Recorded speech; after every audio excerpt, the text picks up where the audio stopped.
क्या आपने कभी सोचा है कि दुनिया के नक्शे में यूरोप के उत्तरी कोने में एक छोटा सा देश है जिसे अगर आप खोजने निकलें तो आपको वहां सिर्फ बर्फ, ठंडी हवाएं और शांत सड़कों से ज्यादा कुछ मिलेगा। स्वागत है एस्टोनिया में। लेकिन ये कहानी सिर्फ भूगोल की नहीं है, ये कहानी है एक ऐसी जमीन की जहां इंसान और इंटरनेट, प्रकृति और तकनीक, ठंड और गर्मजोशी सब साथ रहते हैं। एस्टोनिया सुनने में छोटा लेकिन अपने अंदर हजारों सालों की कहानियां छुपाए हुए। यहाँ की आबादी सिर्फ 14 लाख के करीब है। सोचिए, दिल्ली के एक मोहल्ले में जितने लोग रहते हैं उतने में पूरा देश बस सकता है। राजधानी टालिन, और मजेदार बात ये कि हर 3 में से एक एस्टोनियन यहीं रहता है। जब आप टालिन की पुरानी गलियों में चलते हैं तो आपको लगता है जैसे किसी फिल्म के सेट पर आ गए हों। पत्थरों से बनी सड़कें, लकड़ी के पुराने घर और ऊपर से आसमान में उड़ती ठंडी धुंध, एक अलग ही जादू है यहाँ। लेकिन असली जादू सिर्फ शहर में नहीं बल्कि उसके बाहर फैले घने जंगलों में है। करीब आधा एस्टोनिया हरे भरे घने जंगलों से ढका है, और ये जंगल सिर्फ पेड़ नहीं बल्कि देश की धड़कन है। इतने सख्त कानून है कि आप यहाँ एक भी पेड़ बिना इजाजत नहीं काट सकते। शायद इसी वजह से जब ठंडी हवा इन जंगलों से टकराती है तो उसमें एक अजीब सी ताजगी घुल जाती है जो आपके सीने में सीधे उतर जाती है। एस्टोनिया सिर्फ एक जमीन नहीं बल्कि कई टुकड़ों का एक परिवार है, क्योंकि इसके पास 1500 से ज्यादा छोटे बड़े द्वीप हैं। लेकिन यहाँ की ठंडी जलवायु के कारण ज्यादातर द्वीप सुनसान पड़े रहते हैं। ग्रीस के विपरीत, जहाँ हर द्वीप पर होटल, कैफे और टूरिस्ट की भीड़ होती है, एस्टोनिया के द्वीप आपको सन्नाटे में बातें करते मिलेंगे। आज ये देश पूरी दुनिया में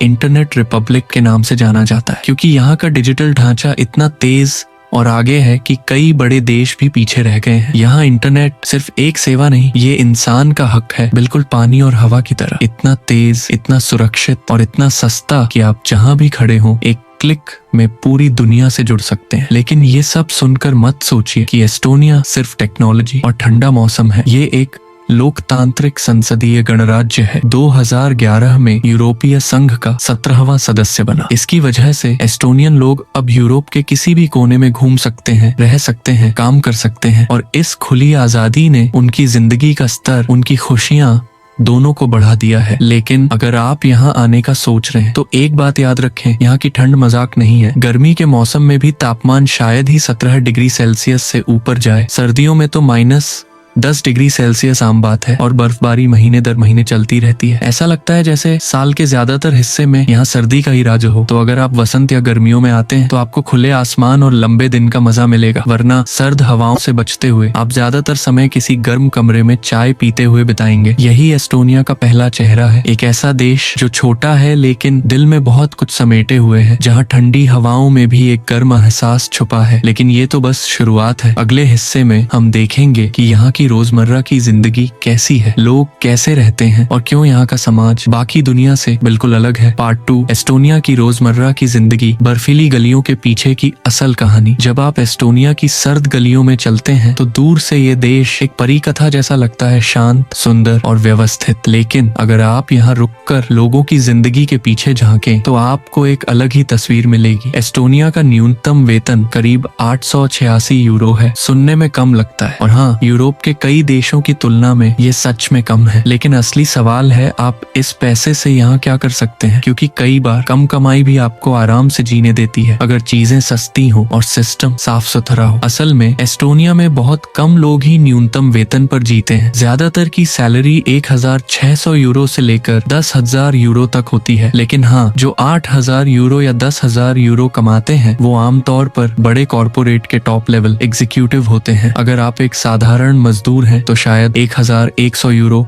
महीना। अगर आप सॉफ्टवेयर डेवलपर या IT इंजीनियर हैं तो 3000 से 7000 तक भी कमा सकते हैं। शिक्षक करीब 1500 से 2000। काम के घंटे 40 घंटे हफ्ते में, आमतौर पर 5 या 6 दिन में बांटकर। और अगर आप 18 से ऊपर हैं और बेरोजगार हैं, सरकार आपको करीब 300 यूरो महीना देती है ताकि आप कम से कम बुनियादी जरूरतें पूरी कर सकें। मेरे हिसाब से अगर आपके पास कंप्यूटर या सॉफ्टवेयर का हुनर है तो एस्टोनिया आपके लिए किसी खजाने से कम नहीं। यहाँ का टेक्नोलॉजी सेक्टर इतना आगे है कि आप अपने करियर को सालों आगे धकेल सकते हैं। और हाँ, अगर एक नौकरी से आपका गुजारा हो रहा है लेकिन आप थोड़ी एक्स्ट्रा कमाई चाहते हैं तो यहाँ उबर या फूड डिलीवरी जैसे काम करके भी अच्छा पैसा बना सकते हैं। वीकेंड पर वेटर के तौर पर शिफ्ट लेना भी आम है, लेकिन अगर आपका मकसद सिर्फ एक सुकून भरी जिंदगी जीना है तो एक नौकरी काफी है। क्योंकि सच कहूँ, एस्टोनिया में भूख से कोई नहीं मरता। यहाँ की सड़कों पर चलते हुए आपको अलग अलग भाषाओं की गूंज सुनाई देगी। सरकारी भाषा है एस्टोनियन, लेकिन इसकी धुन कुछ कुछ फिनिश जैसी है, इसीलिए फिनलैंड और एस्टोनिया के लोग एक दूसरे को आसानी से समझ लेते हैं। सोवियत दौर में रूसी का दबदबा था, इसलिए आज भी बुजुर्गों के बीच रूसी बोली जाती है। अंग्रेजी और जर्मन भी कई लोग जानते हैं, खासकर शहरों में। ये बहुभाषी माहौल सिर्फ सुविधा नहीं बल्कि शिक्षा के स्तर का सबूत है। दुनिया में सबसे ऊंची साक्षरता दर का रिकॉर्ड एस्टोनिया के पास है, शायद आबादी छोटी होने की वजह से, लेकिन यहाँ पढ़ाई का स्तर इतना ऊंचा है कि हर कोई पढ़ना लिखना जानता है। और धर्म, यहीं से एस्टोनिया आपको चौंका देता है। करीब 80% लोग किसी भी धर्म को सक्रिय रूप से नहीं मानते। कहा जाता है कि ये दुनिया का सबसे नास्तिक देश है। सिर्फ 16% लोग ही भगवान में विश्वास रखते हैं। यहाँ एक मजाक मशहूर है, आप एस्टोनिया में ईश्वर विश्वासी बनकर आते हैं लेकिन जाते समय नास्तिक बन चुके होते हैं। जो लोग धर्म मानते भी हैं उनमें से ज्यादातर पश्चिमी ईसाई धर्म का पालन करते हैं और रूसी अल्पसंख्यक ऑर्थोडॉक्स क्रिश्चियन। मुस्लिम समुदाय बहुत छोटा है, लगभग 3000 लोग, जो ज्यादातर तातार और अजरबैजानी मूल के हैं। लेकिन सबसे दिलचस्प नजारा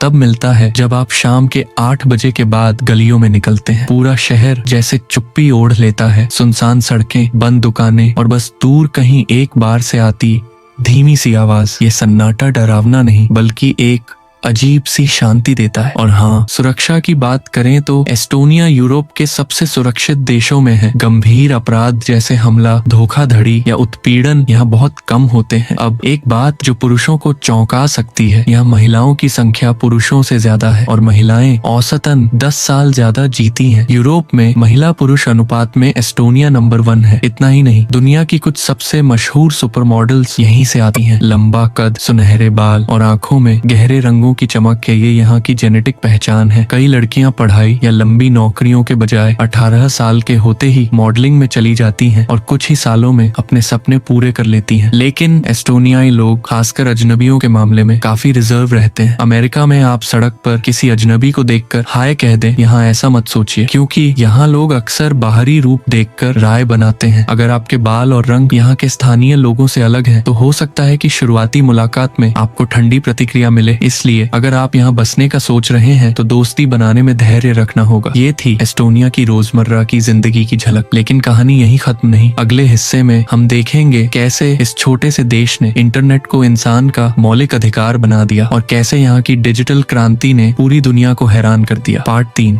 एस्टोनिया, एक छोटा देश जिसने इंटरनेट को हक बना दिया। सोचिए, एक ऐसा देश जो आकार में इतना छोटा है कि अगर आप कार से चलें तो कुछ घंटों में पार कर लें, लेकिन दिमाग और सोच में इतना बड़ा कि दुनिया के सबसे बड़े देशों को भी पीछे छोड़ दे। एस्टोनिया में इंटरनेट सिर्फ एक सुविधा नहीं, ये एक मौलिक अधिकार है। हाँ, बिल्कुल सही सुना आपने। यहाँ इंटरनेट का हक उसी तरह सुरक्षित है जैसे आपके खाने, पानी या रहने के अधिकार। आप शहर के बीचों बीच हो, किसी जंगल में या किसी सुनसान द्वीप पर, वाईफाई आपके साथ होगा। औसत इंटरनेट स्पीड 41 मेगाबिट प्रति सेकंड। और सबसे अद्भुत बात, ये सेवा लगभग हर जगह मुफ्त है। लेकिन सवाल ये है, इतना छोटा देश ये सब कैसे कर पाया? राज छुपा है इसके आकार में और सोच में। पूरे देश का क्षेत्रफल 45,228 वर्ग किलोमीटर, यानी तुर्की से 17 गुना छोटा, भारत के कई राज्यों से भी छोटा। इतनी कॉम्पैक्ट जमीन पर हर कोने तक हाई स्पीड नेटवर्क पहुंचाना आसान था, लेकिन असली खेल था सोच बदलना। 2000 से पहले दुनिया में ज्यादातर लोग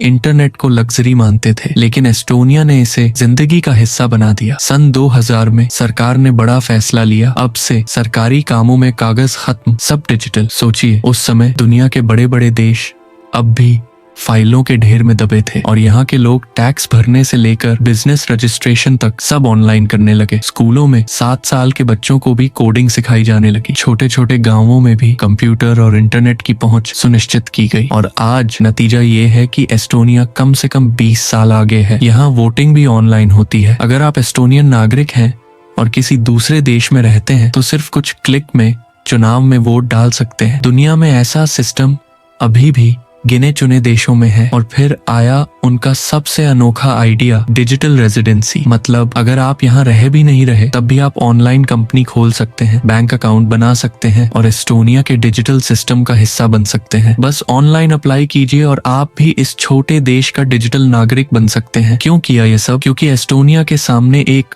चुनौती थी। जनसंख्या सिर्फ 1 करोड़ 4 से 5 लाख, कम जन्म दर और घटती जनसंख्या का मतलब था भविष्य में काम करने वाले हाथ और दिमाग कम हो जाएंगे। तो उन्होंने सोचा अगर हम अच्छे हुनरमंद लोग बाहर से जोड़ लें तो हमारी अर्थव्यवस्था भी बढ़ेगी और देश भी आगे जाएगा। और ये योजना कामयाब हुई। आज डिजिटल रेजिडेंसी से सरकार को टैक्स और बिजनेस रजिस्ट्रेशन से लाखों यूरो की आमदनी होती है। लेकिन ये सब सुनकर मत सोचिए कि यहाँ सिर्फ टेक्नोलॉजी ही है। इस डिजिटल चमत्कार के पीछे एक और चीज है, विश्वास। सरकार और नागरिकों के बीच इतना भरोसा कि लोग अपने डेटा, अपने दस्तावेज और यहाँ तक कि अपनी वोटिंग भी ऑनलाइन करने से नहीं डरते। ये भरोसा रातों रात नहीं बना, ये बना पारदर्शिता से, साफ नियमों से और इस सोच से कि टेक्नोलॉजी का इस्तेमाल सिर्फ सुविधा के लिए नहीं बल्कि इंसान को सशक्त बनाने के लिए होना चाहिए। और शायद यही वजह है कि दुनिया भर के लोग एस्टोनिया को भविष्य का देश कहते हैं। लेकिन इस कहानी का एक और पहलू है। इतनी तेजी से आगे बढ़ने का मतलब है कि आपकी बाकी जिंदगी भी बदल जाती है। काम करने का तरीका, सीखने का तरीका और यहाँ तक कि सफर करने का तरीका भी। अगले हिस्से में हम देखेंगे कैसे एस्टोनिया में ट्रैफिक, पब्लिक ट्रांसपोर्ट और शहरों के बीच का सफर दुनिया के कई देशों से 10 गुना आसान है और कैसे एक फेरी राइड ने फिनलैंड और एस्टोनिया को एक अनोखे रिश्ते में बांध रखा है। पार्ट 4, सफर, समंदर और पड़ोसी एस्टोनिया का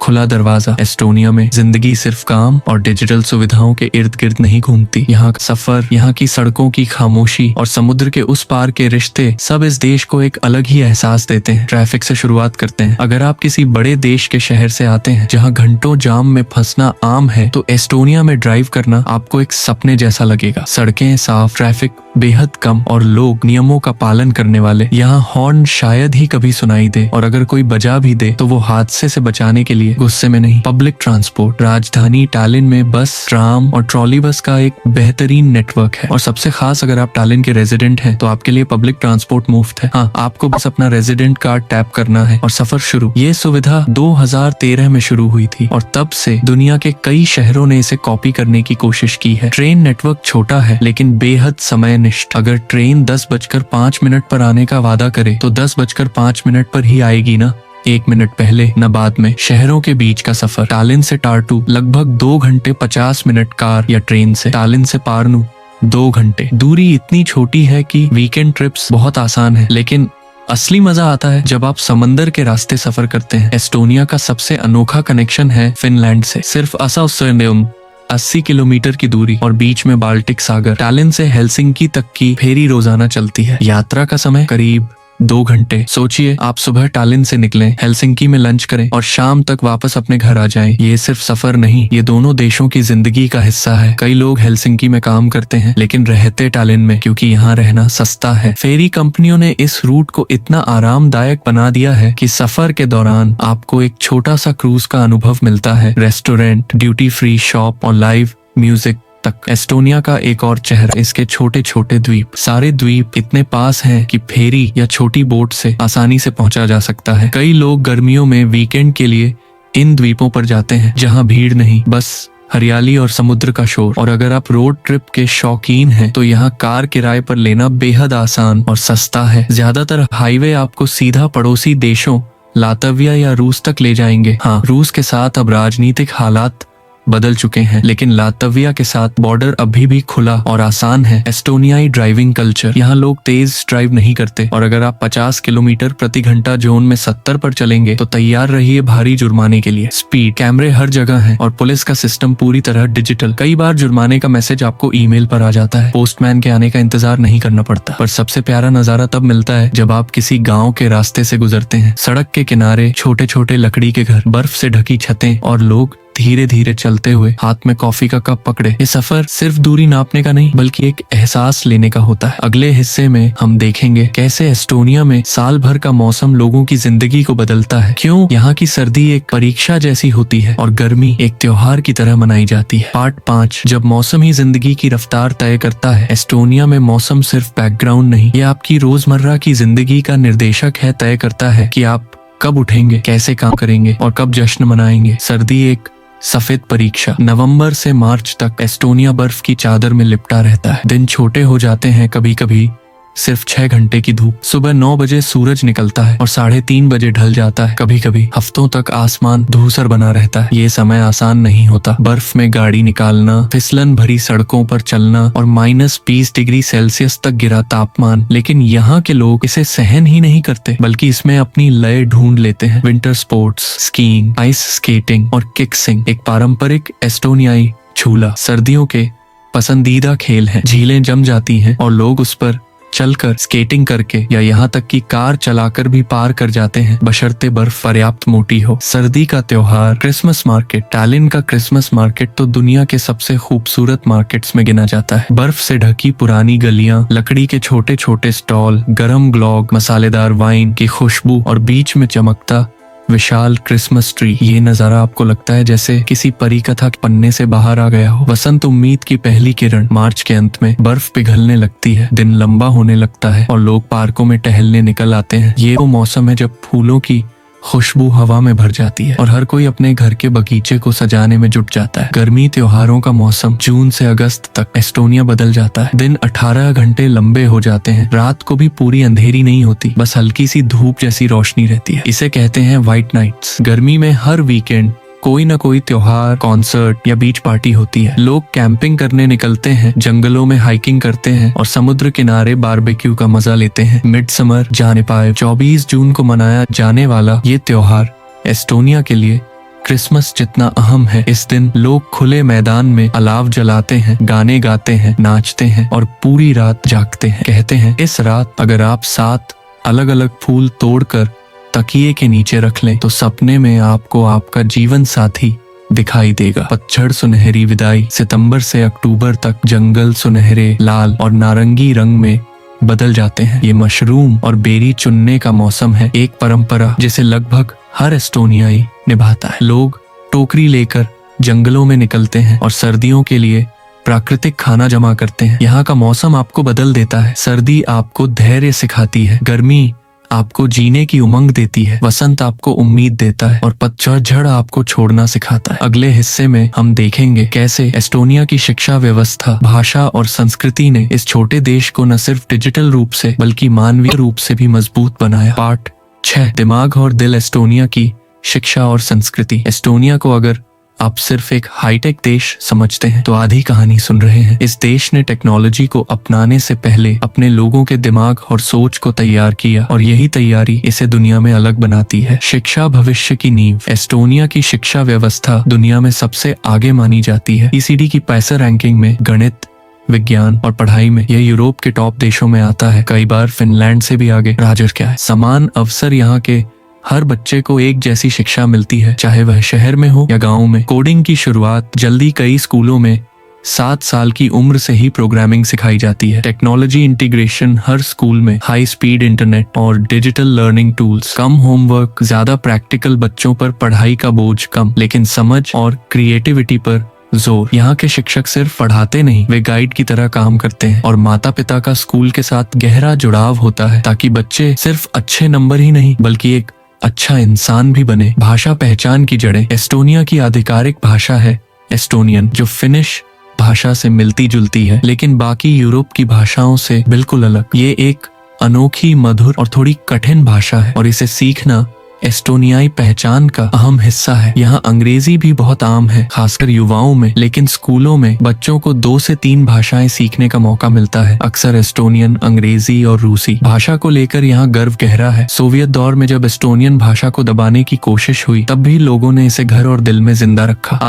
आज ये सिर्फ एक भाषा नहीं, एक आजादी का प्रतीक है। संस्कृति, पुराना और नया साथ साथ। एस्टोनिया की संस्कृति में एक दिलचस्प मेल है। एक तरफ पुरानी परंपराएं, लोकगीत और नृत्य, दूसरी तरफ आधुनिक आर्ट, म्यूजिक और टेक्नो फेस्टिवल। सॉन्ग फेस्टिवल लाओलुपीडू इसका सबसे बड़ा उदाहरण है। हर 5 साल में हजारों लोग एक साथ पारंपरिक गाने गाते हैं। ये सिर्फ संगीत का कार्यक्रम नहीं, यह 1869 से चल रही एक परंपरा है जिसने एस्टोनिया को आजादी की लड़ाई में भी ताकत दी। लोक कला में हैंडमेड ऊनी स्वेटर और पारंपरिक स्कर्ट राहवरियाइव आज भी शादी या त्योहार में पहनी जाती है। और खाने में काला ब्रेड, स्मोक्ड मछली और डेजर्ट में काम, एक तरह का मीठा मिल्क पाउडर आपको हर जगह मिल जाएगा। एस्टोनिया की ताकत सिर्फ उसके डिजिटल सिस्टम में नहीं बल्कि इस सोच में है कि बस अगर आपको भविष्य बनाना है तो अपनी जड़ों को मजबूत रखना होगा। अगले हिस्से में हम देखेंगे कैसे इस छोटे देश ने अपनी सुरक्षा और स्वतंत्रता को संभालते हुए रूस जैसे बड़े पड़ोसी के साये में भी खुद को स्थिर रखा। पार्ट 7,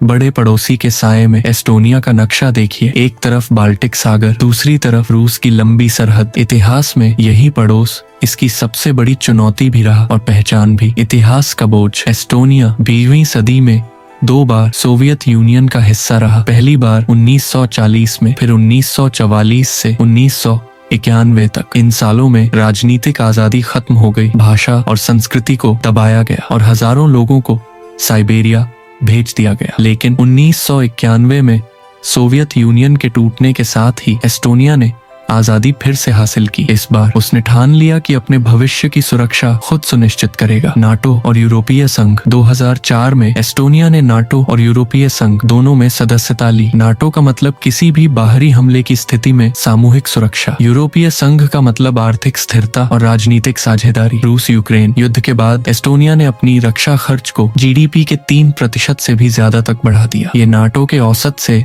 काफी ऊपर है। डिजिटल सुरक्षा। साइबर का किला। 2007 में एस्टोनिया पर एक बड़े साइबर हमले ने पूरी दुनिया का ध्यान खींचा। बैंक, सरकारी वेबसाइटें और मीडिया ठप हो गए। उस घटना के बाद एस्टोनिया ने साइबर सुरक्षा में इतना निवेश किया कि आज नाटो का साइबर डिफेंस सेंटर यहीं टालिन में है। यहाँ के लोग मानते हैं आज के जमाने में साइबर हमला टैंक से भी खतरनाक हो सकता है। सीमा सुरक्षा और सेना। एस्टोनिया की सेना छोटी है, लगभग 7000 सक्रिय सैनिक, लेकिन रिजर्व फोर्स और स्वेच्छा से जुड़ने वाले डिफेंस लीग काइट्सेलीट के सदस्य इसे मजबूत बनाते हैं। यहाँ अनिवार्य सैन्य सेवा है। हर युवा पुरुष को लगभग 8 से 11 महीने ट्रेनिंग करनी होती है। महिलाएं भी स्वेच्छा से शामिल हो सकती हैं। लोगों की मानसिकता। बड़े पड़ोसी के साये में रहने का मतलब है कि यहाँ के लोग सतर्क हैं लेकिन डरे हुए नहीं। वे जानते हैं कि सुरक्षा सिर्फ सेना से नहीं आती, यह आती है एक मजबूत अर्थव्यवस्था, एकजुट समाज और भरोसेमंद अंतरराष्ट्रीय रिश्तों से। एस्टोनिया ने अपने अतीत के घावों को भूला नहीं, लेकिन उसने उन्हें डर की बेड़ियों में बदलने के बजाय एक ढाल और तलवार में बदल दिया है। अगले हिस्से में हम देखेंगे कैसे यहाँ की रोजमर्रा की जिंदगी, काम करने का तरीका और वर्क लाइफ बैलेंस एक विदेशी को भी यहाँ घर जैसा महसूस कराते हैं। पार्ट 8, धीमी रफ्तार, गहरी सांस। अगर आप ऐसे देश से आते हैं जहां जिंदगी हमेशा भाग रही है तो एस्टोनिया में आपको लगेगा यहाँ घड़ी थोड़ा धीमे चल रही है। काम करने का तरीका स्मार्ट, न कि लंबा। एस्टोनिया में ओवरटाइम कल्चर बहुत कम है। अधिकतर लोग सुबह 8 से 9 बजे काम शुरू करते हैं और शाम 5 बजे तक घर लौट आते हैं। वीकेंड पूरी तरह परिवार, दोस्तों और आराम के लिए होता है। ये वर्क लाइफ बैलेंस सिर्फ शब्द नहीं, ये यहाँ की जीवन शैली का हिस्सा है। यहाँ माना जाता है कि थका हुआ इंसान न तो अच्छा कर्मचारी होता है, न ही खुश इंसान। छुट्टियों का सम्मान। औसतन हर कर्मचारी को 28 दिन की पेड लीव मिलती है और गर्मी में बहुत लोग 2 से 3 हफ्ते लगातार छुट्टी लेकर देश के ग्रामीण इलाकों या समुद्र किनारे जाते हैं। दफ्तर का माहौल। यहाँ के ऑफिस अक्सर फ्लैट हायरार्की वाले होते हैं। सीईओ भी आपके बगल में बैठकर कॉफी पी सकता है और अपने पहले नाम से बुलाया जाना पसंद करता है। मीटिंग्स छोटी और सीधी होती हैं और कई बार